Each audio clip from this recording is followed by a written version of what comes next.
Buenas noches, hoy hablaremos acerca de infecciones virales asociadas al paciente con VIH. Este es el diplomado Polo 1, el módulo 4. Yo soy el doctor Mario Alberto Cifuentes Lozano, como facilitador del doctor Juan Carlos Domínguez Hermosillo. Hablando un poco de las infecciones en el paciente inmunocomprometido, son varios los virus implicados en estas patologías. Los más importantes son citomegalovirus, virus JC, herpes simple, herpes humanos tipo 8, varicela zoster, influenza, Epstein-Barr, poxvirus y parvovirus. Ahorita, en estos momentos, veremos los más importantes. Hablando de citomegalovirus, este es un virus ADN doble cadena lineal de 230 kilobases, el cual se compone de 162 capsómeros en una matriz típica icosapentaédrica, en una capa proteica denominada tegumento y en una envoltura lipídica. Estas son las características de prácticamente todos los virus herpes. Tiene una alta prevalencia, prácticamente el 90% de la población en países subdesarrollados tienen esta infección, un 60% en países desarrollados. Este virus se excreta por orina, saliva, secreciones vaginales, semen y leche materna. La vía de entrada, epitelio genitourinario, tracto digestivo superior y tracto respiratorio. Es sensible a solventes orgánicos, pH y ácido y luz ultravioleta. Las presentaciones o las manifestaciones clínicas, la más prevalente o más asociada con el paciente con inmunocompromiso es la retinitis, que se presenta en un 75-85% de todas las infecciones por citomegalovirus, y este está asociado con coteos de CD4 menores de 50. Las manifestaciones clínicas son visión borrosa de forma central predominantemente, con escotomas, fotopsias, y en formas severas puede haber inclusive desprendimiento de retina. La segunda forma más prevalente es la colitis, en la cual se manifiesta con fiebre, pérdida de peso, anorexia, dolor abdominal y síntomas constitucionales como son fiebre, etc. Los síntomas, aparte de estos, pueden haber diarrea, la cual es líquida, de poco volumen, explosiva, puede haber o acompañarse de tenesmo y hematoquexia. De entre las otras manifestaciones o formas de presentación en tracto gastrointestinal se encuentran la enteritis, gastritis y esofagitis. Otra de las formas de presentación del citomegalovirus es como una neumonitis, en la cual se manifiesta con fiebre, disnea, tono productiva y hipoxemia. Por lo regular está asociado a la neumocistosis y se sospecha cuando después del tratamiento para la neumocistosis no hay un cuadro clínico favorable. Los hallazgos radiográficos y tomográficos por lo regular son radiopacidades nodulares pequeñas en patrón de vidrio despulido. Las otras manifestaciones que se pueden presentar son a nivel del sistema nervioso central, que hasta cierto punto son las más peligrosas, sobre todo la encefalitis. También se pueden manifestar como una neuropatía periférica, mielitis, poliradiculopatía o un síndrome de polineuropatía. Aquí en este cuadro traté de simplificar un poquito los métodos diagnósticos de citomegalovirus. Aquí los principales son, y que nos utilicemos, es el PCR en tiempo real. Tenemos diferentes cartuchos, como por ejemplo el COVAS Test, el ARTUS y el Real Time, y aquí están los puntos corte para diagnóstico de citomegalovirus, recordando que la muestra debe ser en donde sospechamos en dónde está la infección. Si es a nivel del sistema nervioso central, líquido cefalorraquídeo; si es de neumonía, el líquido de lavado bronquial, etc. También nos podemos hacer o utilizar los cultivos, sobre todo el cultivo viral rápido, el cual reduce el tiempo, que es el estándar normalmente es de 14 a 21 días, este lo reduce a 48 horas y tiene una sensibilidad relativamente buena, entre 68 y 100%.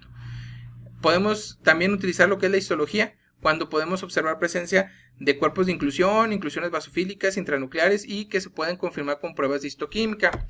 Las otras pueden ser antigenemia, aunque no se usan rutinariamente debido a la falta de estabilidad de la muestra, insensibilidad con neutropenia y el difícil de estandarizar el resultado.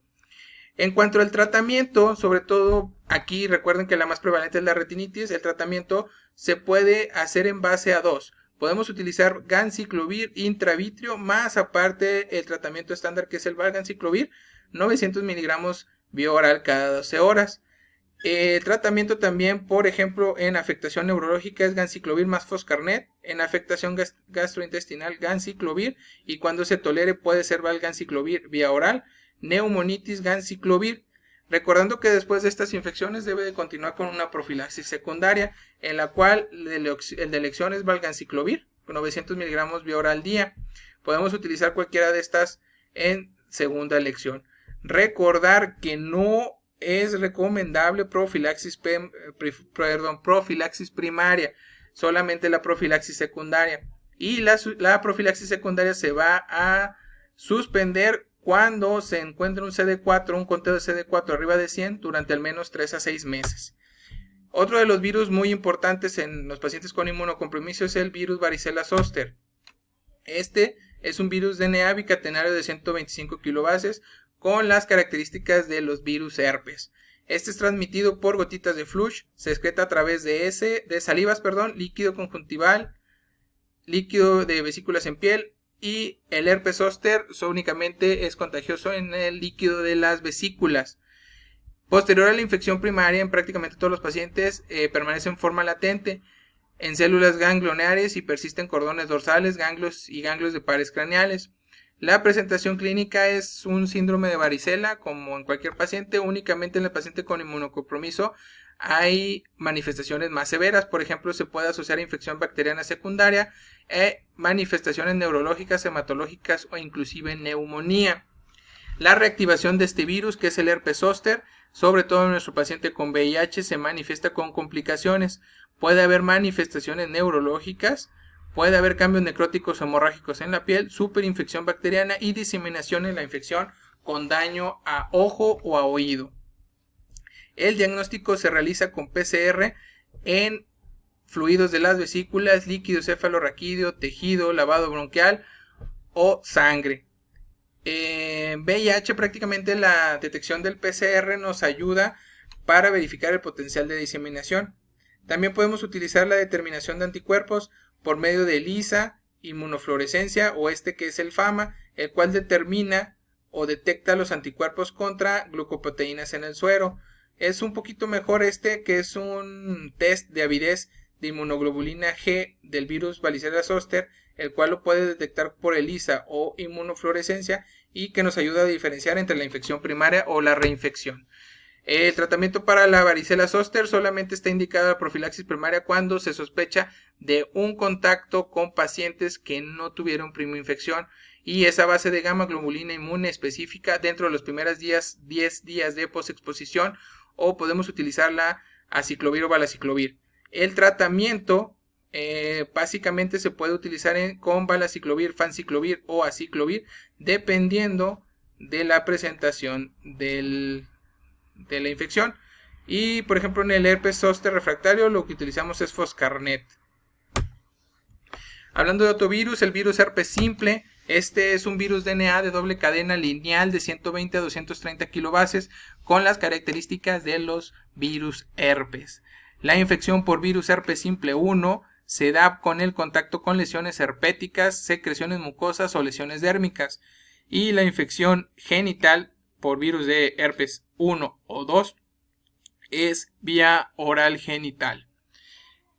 Recordando que en el paciente VIH por lo regular son reactivaciones de esta infección. Por lo regular hay una primoinfección inicial, la cual en la mayoría de las ocasiones es asintomática. Las otras manifestaciones son más severas, tanto más bien en nuestro paciente con VIH, la cual puede variar desde una gingivoestomatitis, faringitis, o puede haber una reactivación con un herpes labial más severo que en el paciente sin inmunocompromiso. En el virus herpes 1 y 2, sobre todo en el tipo 1, en la infección a nivel genital, puede haber úlceras genitales bilaterales, linfadenopatía dolorosa y síntomas de fiebre. Y en el tipo 2, por lo regular se puede manifestar con complicaciones extragenitales, por ejemplo lo que es la meningitis aséptica, disfunción autonómica con retención urinaria o proctitis. Puede haber queratitis que inclusive puede condicionarle ceguera. Y una de las formas más graves, que es la encefalitis con fiebre, cefalea, crisis convulsivas, focalización y alteración del estado de conciencia. Otra de las manifestaciones graves que no son muy comunes, hepatitis fulminante, neumonitis y esofagitis. El diagnóstico prácticamente nos apoyamos mucho de lo que es de la reacción en cadena de la polimerasa, la cual depende prácticamente del inóculo del virus.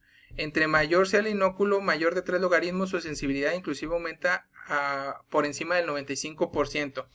Y recordando que la PCR en líquido cefalorraquídeo es el estándar para diagnóstico de cefalitis. Los cultivos por lo regular no se utilizan porque son laboriosos y tienden a tener baja sensibilidad. También nos podemos apoyar de la patología con inmunohistoquímica, y la serología también es importante porque Por ejemplo, cuando utilizamos para glicoproteínas de superficie puede haber una sensibilidad del 80-98% y con las pruebas serológicas rápidas hay una sensibilidad de especificidad altas del 97-98% con valor predictivo positivo del 92% y valor predictivo negativo del 99%.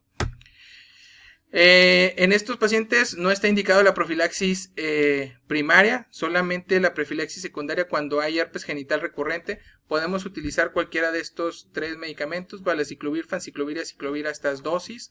Y el tratamiento sobre todo va a depender de la zona en la cual está afectando. En la cefalitis hepática, que es la más grave, utilizar aciclovir a 10 miligramos y kilogramos IV cada 8 horas por 14 a 21 días.